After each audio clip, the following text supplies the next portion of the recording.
여러분 그동안 잘 지내셨습니까? 이제 봄의 기운이 가득한 3월인데요. 오늘부터는 레위기에 대해서 함께 또 보도록 하겠습니다.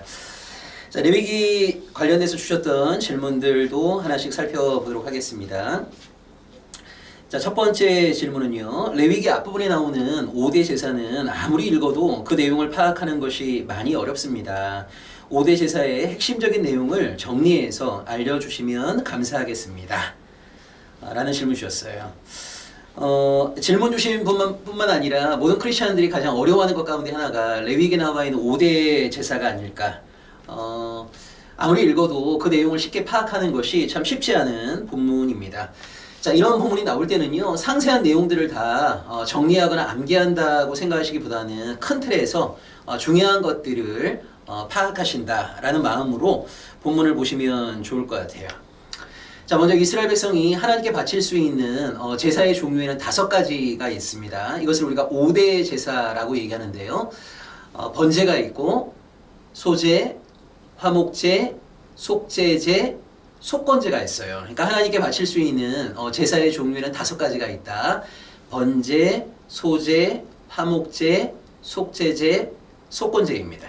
자, 이걸 이제 하나씩 좀 핵심적인 내용 중심으로 한번 살펴볼게요. 자, 먼저 번제입니다. 여러분, 이 번제라고 할 때요, 우리가 솔로몬의 1,000번제 때문에 번제라고 하는 것은 좀 익숙한 편인데, 그 번제라고 하는 것은 이 태울 번자를 써요. 번제할 때 이 번이라고 하는 것이 태울 번자입니다. 그러니까 뭐를 태우는 거죠? 그 짐승의 가죽만 벗기고 통째로 태워드리는 거예요. 이것이 바로 번제입니다. 번제. 자, 그 벗긴 가죽은 누구에게 주는 겁니까? 이 제사를 집례했던 제사장에게 줍니다. 자, 그럼 이런 질문이 나올 수 있겠죠. 아니, 제물로 소나 양이나 염소를 바쳤다고 했을 때 그냥 가죽에 있는 통째로 바칠 수도 있는 거 아닌가? 근데 왜 가죽만 벗겨서 나머지를 태우는가라는 질문이 나올 수 있는데, 아무래도 가죽에 있다 보면 이게 타는 데 있어서 냄새도 많이 나고 타는 것도 좀 쉽지 않아요. 그래서 가죽을 벗기고 그 나머지 모든 부분들을 태워서 그 연기를 하나님께 올려드리는 제사가 바로 번제입니다. 그래서 여러분 열왕기상 3장에 솔로몬이 1천 번제를 바쳤다고 하는데, 이 1천이라고 하는 것은 많은 수에 대한 상징인 거고요. 번제는 태울 번자를 써서 많은 짐승을 하나님께 번제로 바쳤다는 말이에요. 그러니까 우리 한국교회 안에 유행하고 있는 뭐 1,000번제 헌금이나 100번제 헌금처럼 동일한 액수의 어떤 헌금을 100번, 1000번 하나님께 바쳤다는 그런 의미가 아닙니다. 그러니까 우리 한국교회에서 1,000번제라고 할 때는 한 번, 두 번, 세 번 할 때 그 번으로 이해를 많이 하는데, 원래 레위기가 말하고 있는 이 번제라고 할 때는 태울 번자를 쓴다. 그래서 가죽을 벗기고 그 가죽은 제사를 집례했던 제사장에게 사례로 드리는 거예요. 그리고 가죽을 제외한 모든 것들을 하나님 앞에 온전히 태워서 그 향을, 그 냄새를 하나님이 흠양하시도록 하는 것이 바로 번제입니다. 자, 이 번제는요, 어떤 것도 헌제자에게 떨어지는 것이 없는 거예요. 다 태워드리는 거예요. 그러니까 뭘 상징하는 겁니까? 전적인 헌신을 상징하는 거죠. 자, 번제에서 사용될 수 있는 제물은 오직 수컷, 이 수컷만이 하나님께 번제로 바쳐질 수가 있습니다. 자, 두 번째는 소제입니다. 여러분, 소제에는요, 중요한 특징이 하나 있어요. 그게 뭐냐면, 소제는 곡식으로 드리는 유일한 제사라는 거예요. 그러니까 우리가 보통 제물 그러면 소나 양이나 염소나 비둘기 같은 동물들 또는 새들을 생각하기 쉽지만, 여러분, 소제라고 하는 게 있어요. 소제는 곡식으로 드리는 제사입니다. 자, 그런데 소제만 드리는 경우는 별로 없고요. 이 소제라고 하는 것은 다른 제사와 동반하여서 보통 드려지게 됩니다. 그리고 이 소제는 제사장과 레위인들의 음식으로 많이 사용이 돼요. 자, 곡식으로 드려지는 제사인데 중요한 것은 곡식 그 자체를 가지고 오는 것은 아닙니다. 그러니까 뭐 우리가 수확했던 곡식을 그대로 하나님께 바치는 건 아니고요. 그 곡식을 가루로 갈아서 가지고 오거나 아니면 가루로 간 다음에 그걸 음식으로 만드는 거예요. 그래서 뭐 떡을 만들거나 아니면은 우리가 흔히 얘기하는 부침, 뭐 튀김 이런 것처럼 솥에 삶거나 아니면 기름에 튀기거나 이런 식의 음식을 만들어서 소제로 바치기도 해요. 그러니까 소제에서 중요한 것은 뭐냐면 곡식 그 자체를 가져온 건 아니고 가루 또는 그 가루를 사용하여서 만든 음식인 겁니다. 이게 바로 소제입니다. 자, 사람들이 소제를 바치게 되면 그 소제는 레위인과 제사장들의 음식이 되는 거예요. 음식이. 자, 이 소제에는요, 두 가지를 넣어서는 안 됩니다. 첫 번째가 누룩, 두 번째가 꿀이에요. 누룩이나 꿀을 소제에 넣어서는 안 돼요. 자, 왜 누룩을 넣지 못하게 했을까? 여러분, 누룩이라고 하는 것은 부풀게 만드는 거잖아요. 그러니까 예를 들자면, 내가 그 소제로 바치는 것이 뭐 한 2리터인데, 거기 여러분, 누룩을 많이 집어넣게 되면 이게 막 3리터, 4리터로 부풀 수가 있어요. 그럼 실제 내가 헌신하는 것은 2리터밖에 안 되는데, 마치 하나님께 4리터 정도를 바친 것처럼, 헌신을 과장할 수 있는 것이 바로 누룩이에요. 이 누룩 넣지 못하게 합니다. 두 번째는 꿀을 넣어서는 안 돼요. 여러분, 그 소지에다 꿀을 넣게 되면 상할 수가 있어요. 그래서 이 누룩이나 꿀은 철저하게 넣지 못하게 하고 대신 꼭 넣어야 되는 것이 있습니다. 그것이 뭐냐면 소금이에요. 소금은 꼭 소지에다가 넣어야 됩니다. 이 소금이라고 하는 것은 언약적인 신실성을 상징하는 거예요. 그래서 소지에다가 누룩과 꿀은 첨가해서는 안 되고 언약적 신실성을 상징하는 소금은 반드시 넣어야 했다. 자, 세 번째가 화목제입니다. 여러분, 아까 번제는요, 수컷만 제물로 바칠 수 있다고 했는데 이 화목제는 수컷, 암컷 구별이 없어요. 자, 근데 재밌는 것이 여러분, 화목제로 바칠 수 있는 제물은 소나 양이나 염소입니다. 자, 이 화목제에서 제물이 될 수 없는 게 하나 있어요. 그게 뭐냐면 비둘기예요. 자, 생각해 보세요. 왜 비둘기는 제물이 될 수 없었을까? 왜 소나 양이나 염소가 화목제의 제물이 되었을까? 자, 화목제의 중요한 특징은요, 헌제자가 제물을 바친 다음에 자신이 바쳤던 제물을요, 다른 사람들과 함께 나누어 먹는 공동 식사라는 겁니다. 그러니까 말 그대로 화목제인 거죠. 그러니까 사람들과의 코이노니아, 친교를 위해서 함께 나누어 먹는 제물이 바로 화목제인 거예요. 그래서 다른 사람과 나누어 먹는데 비둘기를 제물로 바치게 되면 양이 너무 적잖아요. 나누어 먹을 수 있는 게 없잖아요. 그래서 화목제 제물에서 비둘기는 제외가 돼요. 자, 이 화목제에서 가슴과 뒷다리는 제사장이 취합니다. 그리고 가슴과 뒷다리를 제외한 모든 것들은 제사를 바쳤던 헌제자가 다른 사람들과 함께 공동의 식사를 하는 것이 바로 화목제의 중요한 특징이다. 자, 이 화목제의 전통이 초대교회의 공동 식사로 발전하게 되는 거예요. 그러니까 오늘날에도 여러분 교회에서 성도님들과 함께 식사 교제하지 않습니까? 이 식사 교제하실 때마다 이것이 구약 시대의 화목제의 연장이구나 라고 하는 거 생각하셔도 좋을 것 같습니다. 자, 네 번째는요, 속죄제입니다. 속죄제. 여러분, 속죄제라고 하는 것은 말 그대로 죄를 속함받는 제사란 말이에요. 자, 근데 여기서 중요한 것은 속죄라고 했을 때 우리의 모든 죄가 다 속죄를 통해서 속함받을 수 있는 것은 아니라는 거예요. 여러분, 속죄제를 통해서 속함받을 수 있는 죄는요, 비고의적인 죄입니다. 그러니까 내가 의도하지 않는, 내가 계획하지 않은, 나도 모르는 사이에 우발적으로 저질렀던, 그리고 죄인지도 알지 못하고 행했던 그 죄에 대해서만 속죄제로 사함받을 수 있는 거예요. 그러니까 고의적이거나 계획적인 범죄에 대해서는 속죄제로 죄를 사함받을 수 없어요. 그러니까 속죄제를 드릴 수 있는 것은 반드시 의도하지 않은 죄. 그러면 내가 알지 못했지만 누군가가 알려줘야 되겠죠. 너 그때 이런 잘못을 한 거야. 네가 잘못한 거야. 죄를 범한 거야. 라고 하는 것을 누가 깨워줘줬을 때 뒤늦게 깨닫게 되는 거예요. 그래서 내가 의도하진 않았지만 내가 범했던 죄에 대해서 죄사함을 받기 위해서 하나님께 드렸던 제사가 바로 속죄제입니다. 자, 속죄제에서 중요한 특징이 하나 있어요. 이것은 뭐냐면 죄를 범한 주체가 누구냐에 따라서 이 존재가 바쳐야 될 제물이 달라진다는 겁니다. 자, 여러분, 오늘도 마찬가지지만 여러분, 한 사람이 한 사회 안에서 차지하고 있는 사회적 지위라는 게 있잖아요. 책임의 몫이라는 게 있지 않습니까? 자, 예를 들자면 한 가정이 어떤 가정으로서의 정체성을 상실했다라고 했을 때 엄마, 아빠, 아들, 딸 4명의 구성원이 동등한 책임을 지는 거 아니죠. 여러분 누가 보다 많은 책임을 져야 되겠습니까? 부모님들이 보다 많은 책임을 져야 되겠죠. 이런 거랑 똑같은 거예요.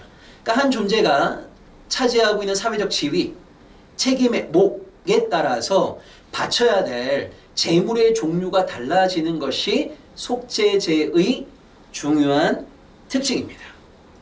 그래서 현대사회에서 유행하는 노블레스 오블리주의 그 특징이 가장 잘 묻어나는 제사가 속죄제이다라고 할 수 있고요. 자, 마지막 다섯 번째가 바로 속건제입니다. 여러분 속건제를 다른 말로요 보상제라고 그래요. 배상제라고 그래요. 그러니까 속건제하고 속죄제하고 비슷해 보이지만 중요한 차이가 뭐냐면 속건제는 배상을 하는 거예요. 보상을 하는 거예요. 자, 무엇을 보상하고 무엇을 배상하는 거냐? 그러니까 하나님과 사람들에게 끼쳤던 재산상의 손해를 배상하고 보상하는 제사가 바로 속건제입니다. 여러분 토라에 보면 누군가에게 손해를 끼친 거에 대해서 보통 20%를 덧붙여서 보상을 하거든요. 자, 하나님의 소유권에 대해서 우리가 침해하는 경우가 뭐가 있겠습니까? 이 지성물에 대한 거죠. 그럼 다른 사람들의 소유권에 대해서 우리가 침해하는 게 뭐가 있겠습니까? 임금을 착취한다던가 남의 것을 도둑질하는 거예요. 그래서 하나님의 것 또는 다른 사람의 것에 대해서 내가 재산상의 손해를 끼쳤을 때 뒤늦게 내가 그것을 잘못했구나라고 하는 것을 깨닫게 되었을 때 속건제를 바치는 거예요. 그러니까 속건제라고 하는 것은 배상제 또는 보상제라고 한다. 여러분 속건제에는 어떤 의미가 있는 거냐면 자, 우리가 회개한다고 할 때 여러분 회개라고 하는 것은요 내가 저질렀던 죄에 대해서 참회하는 거 아닙니까? 죄라고 하는 게 뭐죠? 내가 어떤 행동을 통해서 누군가를 아프게 하는 거예요. 누군가에게 상처를 주는 거예요. 누군가에게 피해를 입히는 거예요. 자, 그랬을 때 여러분 회개라고 하는 것은요 잘못했습니다 라는 입술의 고백으로 끝날 수 있는 것이 아니에요. 진짜 회개라고 하는 것은 나의 죄로 인해서 상대방이 입게 된 피해를 보상하는 거죠. 그게 진짜 회개인 거죠. 그러니까 죄의 열매를 온전히 돌려주는 것이 바로 회개 완성이다. 그러니까 이것을 잘 보여주는 것이 바로 속건제의 특징이라고 할 수 있습니다. 그래서 레위기에 나와 있는 5대 제사를 보시면 이스라엘 백성이 하나님께 바칠 수 있는 제사의 종류는 5가지가 있었다. 첫 번째 번제가 있고요. 두 번째 소제가 있고, 세 번째 화목제가 있고, 네 번째 속죄제가 있고, 다섯 번째 속건제가 있었다. 이 중요한 의미 여러분 잘 기억하시면 좋겠습니다. 자, 두 번째 질문 보겠습니다. 레위기 3장 17절을 보면 하나님께서 기름과 피를 먹지 말라고 하시며 이것은 너희 대대로 지킬 영원한 규례라는 말씀이 나옵니다. 이 말씀이 영원한 규례라면 오늘 우리도 이 말씀을 지켜야 하는 것이 아닌가요? 왜 영원한 규례인데 오늘날 교회에서는 기름과 피를 먹지 말라는 이 말씀에 대해 강조를 하지 않는지 이상합니다. 라는 질문이 있습니다. 여러분 레위기를 보시게 되면요 이 영원한 규례라는 표현이 한 12번 정도 나와요. 자, 영원한 규례입니다. 자, 하나님께서 어떤 말씀을 주시고 나서 이것은 너희가 지킬 영원한 규례이다 라고 한다면 오늘날 하나님의 백성으로 고백하고 있는 우리들도 영원한 규례이니까 마땅히 그 말씀을 지켜야 하지 않을까요?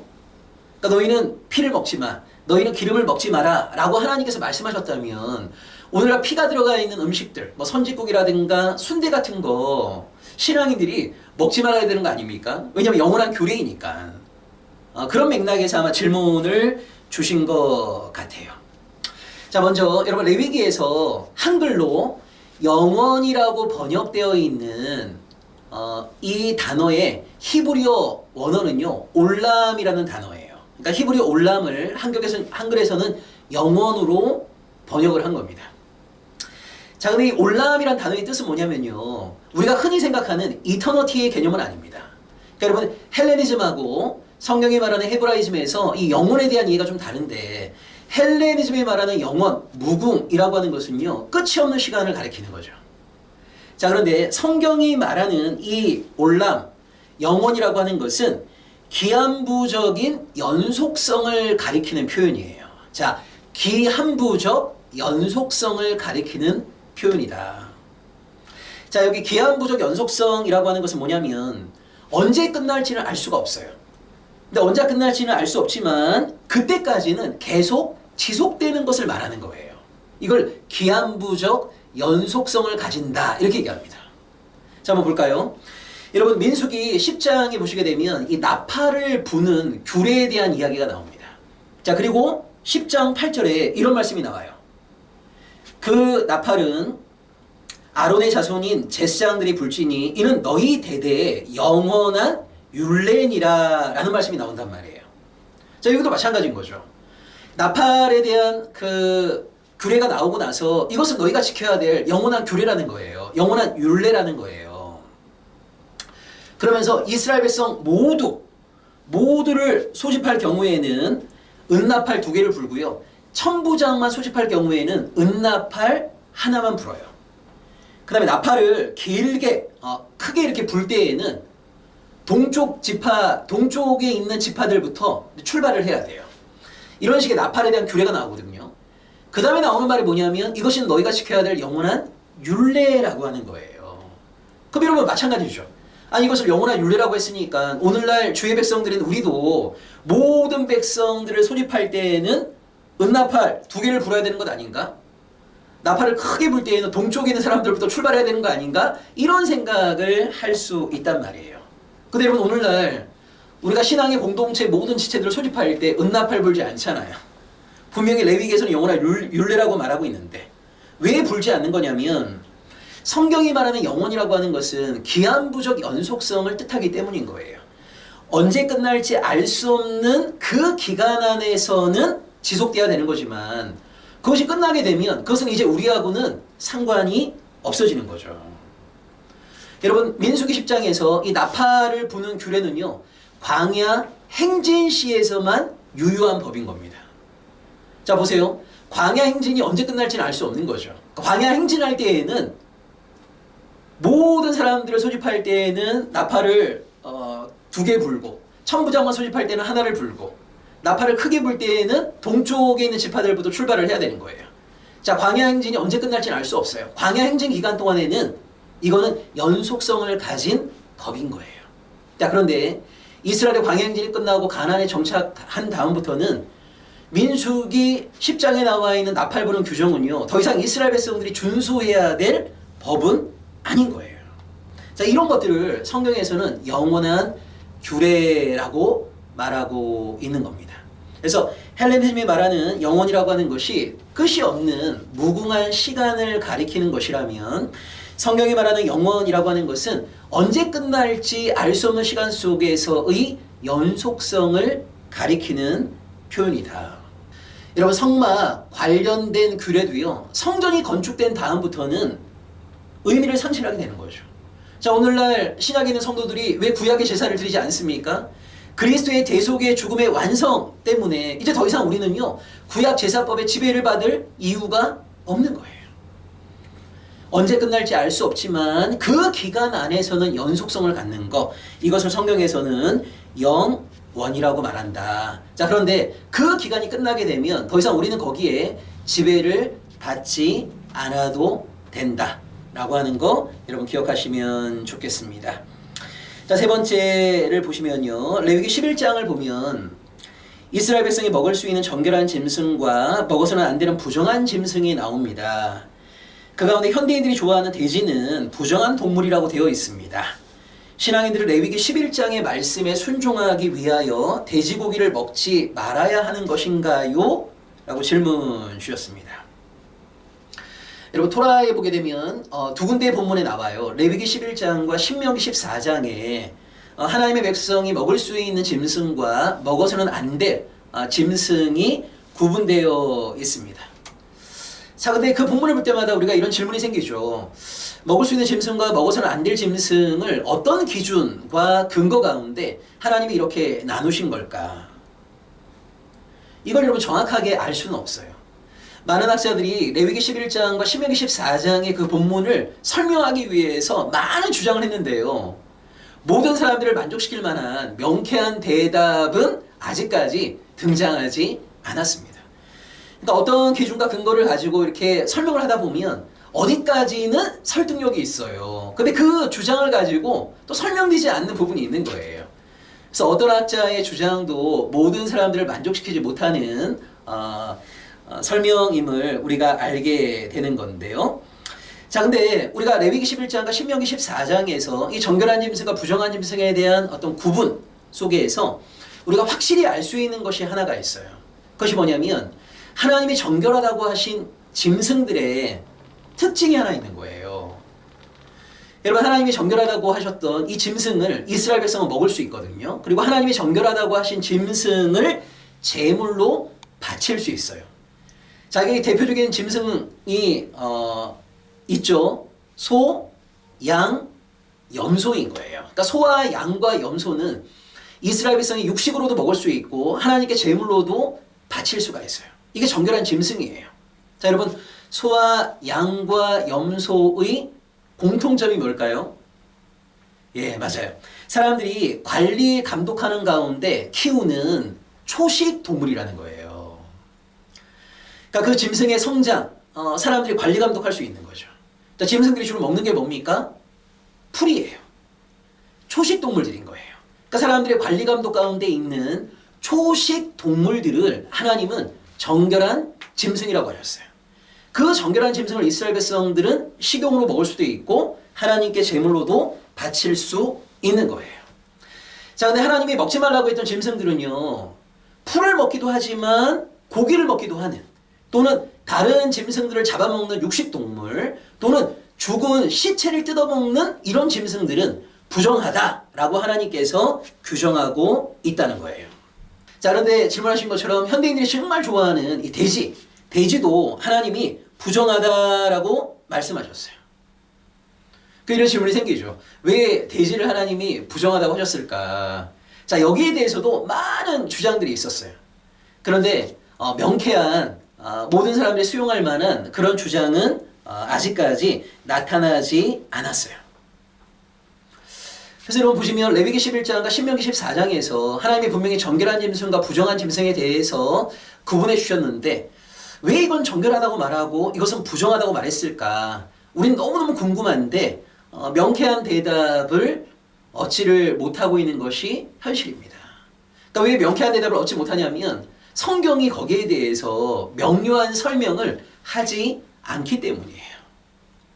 여러분, 우리가 아무리 성경에 대해서 궁금한 것이 많다 하더라도 우리는요, 성경이 가라고 하는 것까지 가고 성경이 멈추는 부분에서 멈출 수밖에 없는 거거든요. 그러니까 궁금하지만 성경이 상세하게 우리가 설명하지 않는 것에 대해서 추측은 할 수 있지만 정확한 정답을 도출해내는 것은 참 쉽지가 않다. 자, 다시 한번 정리해보면 여러분, 부정한 짐승은요, 식용으로 먹을 수 없어요. 하나님께 제물로도 바칠 수 없고요. 정결한 짐승은 식용으로 먹을 수도 있고 하나님께 제물로도 바칠 수 있는 겁니다. 자, 그런데 중요한 것은 부정한 짐승이라고 했을 때 짐승 자체가 부정한 것은 아니라는 겁니다. 자, 예를 들자면 소나 양이나 염소를 정결하다 라고 했을 때 여러분, 소나 양이나 염소 자체가 정결하다. 돼지를 부정하다고 했을 때 돼지 자체가 부정하다. 이렇게 규정하시면 안 돼요. 여러분, 창세기 1장에서 분명히 말하고 있는 것처럼 하나님께서는 온갖 동물들을 창조하시고 나서 보시기에 좋다라고 말씀하셨거든요. 여러분, 여기 좋다라고 하는 것이 히브리어로 토브라는 말이에요. 토브는요, 윤리적으로 선한 거예요. 미학적으로도 아름다운 거예요. 하나님은 모든 짐승들을 토브라고 말씀하셨어요. 선하다, 아름답다. 그러니까 짐승 자체는 선한 거예요. 아름다운 거예요. 그러니까 돼지가 부정한 짐승으로 구분되었다고 해서 돼지라는 존재 자체가 부정하다고 생각하시면 안 돼요. 돼지는 하나님이 창조하신 아름다운 피조물 가운데 하나인 거예요. 단지 돼지를 부정하다 규정하심을 통해서 이스라엘 백성들로 하여금 돼지를 먹지 못하게 하신 거예요. 하나님께 제물로 바치지 못하게 하신 거예요. 그럼 이런 생각이 들죠.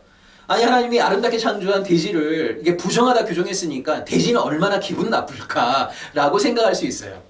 자, 근데 여러분 자세히 보시게 되면요, 돼지를 부정하다 규정함을 통해서 돼지가 입게 되는 어떤 피해나 손해도 존재하지 않습니다. 그러니까 이건 너무 역설적인 건데요. 여러분, 돼지는 이스라엘 백성들이 아무리 때로 몰려온다 하더라도 전혀 두렵지 않아요. 왜냐하면 이스라엘 백성은 자기를 잡아먹지 않을 거니까.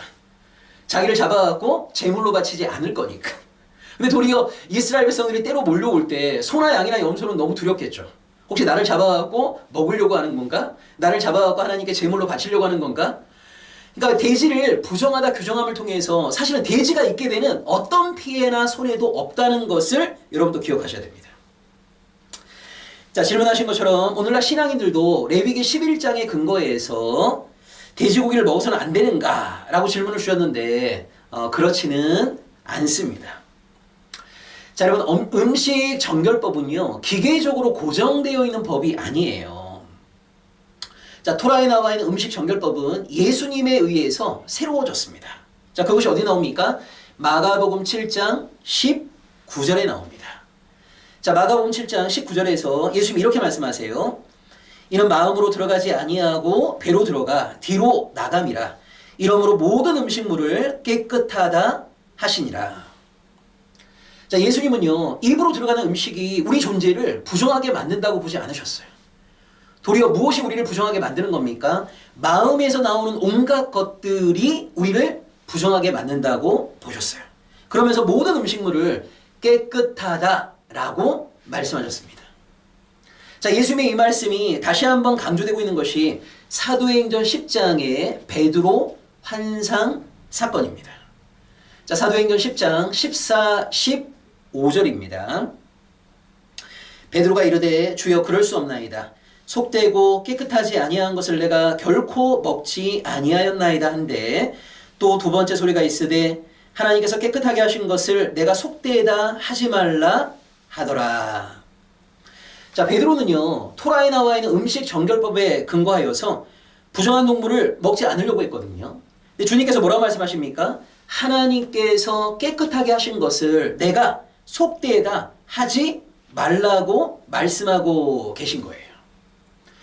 그래서 구약에 나와 있는 음식 정결법이 예수 그리스도에 의해서 새로워졌을 뿐만 아니라 사도행전 10장의 말씀을 통해서 하나님께서는 음식 정결법의 속박으로부터 우리 신앙인들을 자유케 하셨다. 따라서 오늘날 우리가 레위기 11장과 신명기 14장에 나와 있는 음식 정결법을 문자 그대로 준수할 필요성은 사라지게 되었다. 자, 오늘 여기까지 보겠습니다. 자, 오늘 세 가지 질문 다루었는데요. 먼저 레위기 1장부터 나오는 5대 제사에 대해서, 자, 번제는 가죽만 벗기고 통째로 하나님께 태워드리는 전적인 헌신을 상징하는 제사이다.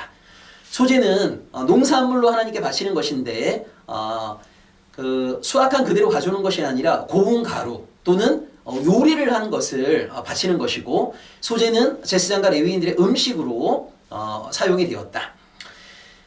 세 번째가 화목제인데, 화목제는 제사를 드렸던 헌제자와 다른 사람들이 공동의 식사 나눔을 하는 제사다. 이것이 초대교회의 공동 식사로 발전하게 되었다.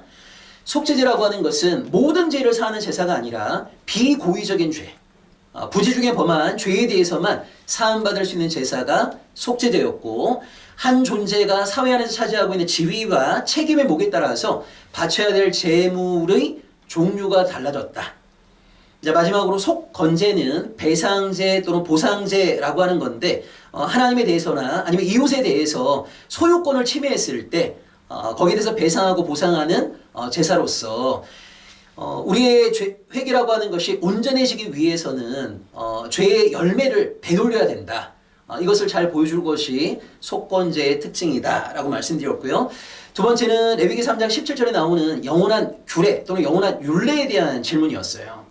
그래서 헬레니즘이 말하는 영혼이라고 하는 것이 영원한, 무궁한, 끝이 없는 이런 의미를 갖고 있다면, 성경이 말하는 영혼이라고 하는 것은 언제 끝날지 알 수 없는 그 기한부적인 연속성을 가리키는 거다. 그래서 그 기간 안에서는 유효한 거지만 그것이 종료되었을 때는 더 이상 우리가 그 법에 지배를 받거나 속박받을 필요는 없다라는 말씀을 드렸고요. 그 다음에 세 번째 질문은 레위기 11장에 나와 있는 음식 정결법에 대한 것이었습니다. 그래서 이 음식 정결법에서 정결한 짐승과 부정한 짐승을 나누신 하나님의 심오한 뜻을 우리가 온전히 이해하기는 어렵지만, 중요한 것은 부정한 짐승으로 규정된 짐승 자체가 부정한 것은 아니다. 짐승 자체는 선하고 아름다운 거예요. 근데 하나님께서 그것을 식용으로 먹지 못하게 하신 어떤 의미가 있다고 봐야 됩니다. 자, 그리고 오늘날 음식 정결법을 이 시대 크리스찬들도 준수해야 되는가라고 했을 때 이 음식 정결법이라고 하는 토라의 규정이 기계적으로 고정되어 있지 아니하고 예수님에 의해서 새롭게 변화되어졌고 사도행전 10장의 베드로의 환상을 통해서 다시 한번 새로운 하나님의 뜻이 우리에게 전달되어졌다. 그래서 오늘날 우리는 새롭게 전달되어진 하나님의 발전된 계시에 따라서 일상에서 이 음식 정결법에 대해서 자유함을 누리셔도 되겠다. 여기까지 오늘 이야기 나누었습니다. 여러분 오늘부터 이제 레위기를 한 3주 정도 할 것 같은데요. 일단 첫 주 마무리했고요. 다음 주에도 계속해서 레위기에 나와 있는 중요한 질문들을 함께 살펴보도록 하겠습니다. 한 주간도 하나님과 신실하게 동행하는 삶이 되시기를 바랍니다. 고맙습니다.